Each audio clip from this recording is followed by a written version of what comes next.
అర్థవంతంగాను లోకానికి ఉపయోగం కలిగే విధంగాను మన నుంచి ఏ తప్పు జరగకుండాను వీలైతే ఎదుటివారికి ఉపకారం కలిగే విధంగాను ప్రవర్తించడానికి ఏ విషయాలు మానవుడు తెలుసుకుంటాడో ఆ విషయాలను ఆధ్యాత్మిక సత్యాలు అన్నారు.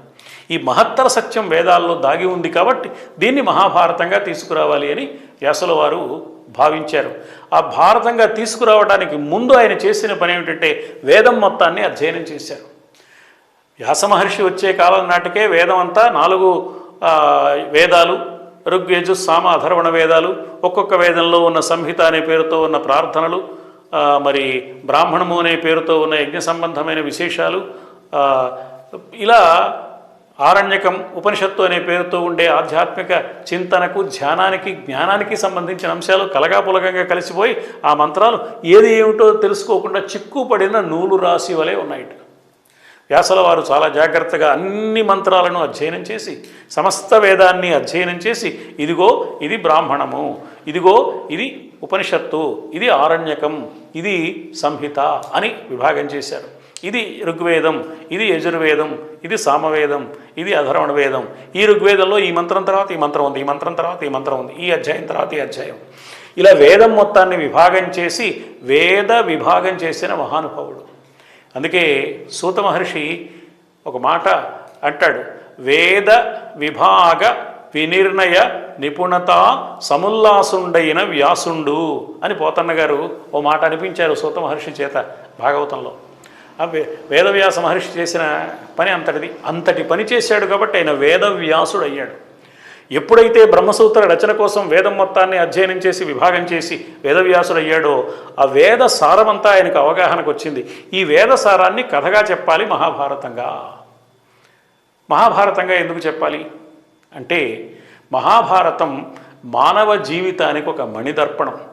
మానవుడు నిత్య జీవితంలో అన్ని సన్నివేశాలలో తన రాజు అయినా, ప్రభు అయినా, పురుషుడైనా, స్త్రీ అయినా ఏ స్థాయిలో ఉన్నా ఎలా ప్రవర్తించాలి, ప్రవర్తనను బట్టి మాత్రమే ఆ వ్యక్తి గౌరవం కానీ, హోదాని బట్టి కానీ, పుట్టుకను బట్టి కానీ, విద్యను బట్టి కానీ, మరొకదాన్ని బట్టి కానీ రాదు సుమా. గౌరవం మాత్రమే కాదు, జన్మకు సార్థకత కూడా సత్ప్రవర్తన వల్ల మాత్రమే వస్తుంది. అందుకని సత్ప్రవర్తన అంటే ఏమిటి, దాన్ని ఎలా తెలుసుకోవాలి, ఆ సత్ప్రవర్తన కలిగి ఆచరించిన వాళ్ళ జీవన వైఖరి ఎలా ఉంది, సత్ప్రవర్తన జోలికి పోక స్వార్థంతో దురహంకారంతో ప్రవర్తించిన వాళ్ళ కథలు ఎలా సాగాయి, వాళ్ళు అలా ఎందుకు ప్రవర్తించారు అనే విషయాలన్నీ వ్యాసుడు బాగా ఆలోచించాడు. ఆలోచించి ఈ కథని లోకానికి చెప్పాలి. అయితే వ్యాస మహర్షికి ఒక నిష్ఠ ఉన్నది. ఏమిటి ఆ నిష్ఠ అంటే సత్యమే చెప్పాలి తప్ప అసత్యం చెప్పకూడదు, కల్పిత కథ చెప్పకూడదు, జరిగిన కథ జరిగినట్లు చెప్పాలి. మరి జరిగిన కథ తనకు ఎలా తెలుస్తుంది, ఇతరుల కథ తనకు తెలిసే అవకాశం లేదు. అందుకని తన కుటుంబానికి సంబంధించిన తనకు మనుమళ్ళు అయ్యే పాండవుల, కౌరవుల ప్రవర్తనలను పరిశీలించి వాళ్ళ కథలను లోకానికి చూపించాడు. వేదధర్మాన్ని గౌరవించి, గుర్తించి, అర్థం చేసుకుని వేదధర్మానికి అనుగుణంగా ప్రవర్తించిన వాళ్ళు పాండవులు, వేదధర్మాన్ని నిర్లక్ష్యం చేసి స్వార్థంతో దురహంకారంతో ప్రవర్తించిన వాళ్ళు కౌరవులు. ఈ సత్ప్రవర్తన కలిగిన పాండవులకు ఏ ఫలితం వచ్చింది, దుష్ప్రవర్తనతో ఉన్న కౌరవులకు ఏ ఫలితం వచ్చింది, ఇదిగో ఇలా ప్రవర్తించండి, ఇలా ప్రవర్తించకండి, ఇది వేదం చూపించిన మార్గం అని లోకానికి మహాభారత కథ ద్వారా, జరిగిన కథ ద్వారా తెలియజేద్దాం అనుకున్నాడు.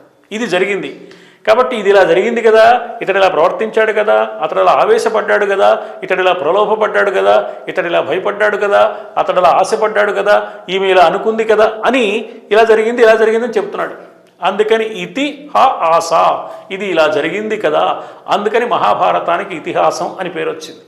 ఇది చాలా పెద్దది కాబట్టి 1,25,000 శ్లోకాలతో ఉన్నది కాబట్టి, ఇంత బృహత్ గ్రంథం ప్రపంచ వాంగ్మయంలో మరొకటి లేదు కాబట్టి మహేతిహాసం అన్నారు.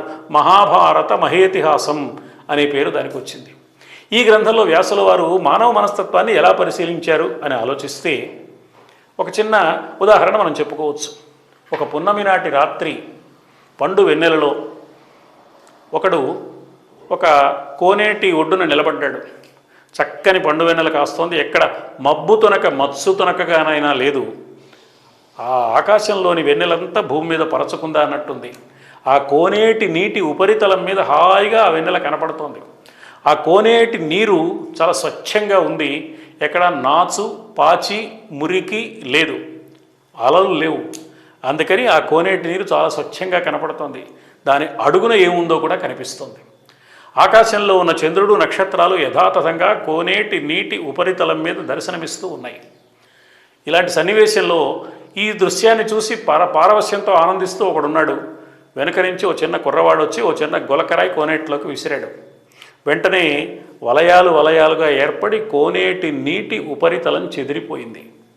ఇప్పుడు అట్టన ఉన్న వస్తువు కనిపించదు సరిగదా, పైన ఉన్న చంద్రుడు నక్షత్రాలు ఇంతకుముందు ఆ కోనేటి నీటి ఉపరితలం మీద యథార్థంగా ఎలా ప్రతిబింబించాయో ఆ సన్నివేశం పోయి చంద్రుడు ముక్కలు ముక్కలుగా విడిపోయినట్టు, చుక్కలు తెగి నేల రాలి పడుతున్నట్లు కోనేటి నీటి ఉపరితలం మీద కనిపిస్తోంది. తల పైకెత్తి చూస్తే చంద్రుడు అలాగే ఉన్నాడు, ముక్కలుగా విడిపోలేదు. చుక్కలు అలాగే ఉన్నాయి, తెగి నేల రాలి పడడం లేదు. కానీ లేనిది ఉన్నట్లుగా ఎందుకు కనిపిస్తోంది? కోనేటి నీటి ఉపరితలం కదిలిపోయింది కాబట్టి. ఈ కదిలిపోయిన చెదిరిపోయిన సరస్సు మానవుడి మనస్సు.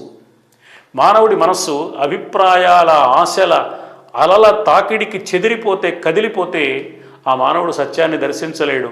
సత్యమేదో దర్శించి అది తెలుసుకుని తాను దాని ప్రకారం బ్రతకాలి అని అనుకోవడానికి బదులు తనకు తోచిందే చేసి నేను చేసిందే ధర్మం అని బుకాయించడానికి ప్రయత్నిస్తాడు, అహంకరిస్తాడు, సాటి వారిని బాధిస్తాడు.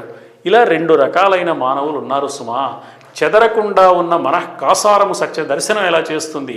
చెదిరిపోయిన మనస్సు సత్యాన్ని గుర్తించలేకపోతే ధర్మాన్ని పాటించక మనస్సు పాటించనివ్వక ఉండే స్థితి ఏ దుష్పరిణామాలకు దారితీస్తుంది? ఇవన్నీ మనస్సులో భావన చేసి తన బిడ్డలైన కౌరవుల, పాండవుల కథను మహాభారతం పేరుతో గ్రంథస్థం చేసి అక్షరబద్ధం చేసి వేద సారంగా మానవాళికి అనుగ్రహించాడు. కాబట్టి మహాభారతం ఒక విధంగా మానవ జీవితానికి వ్యాఖ్యానం.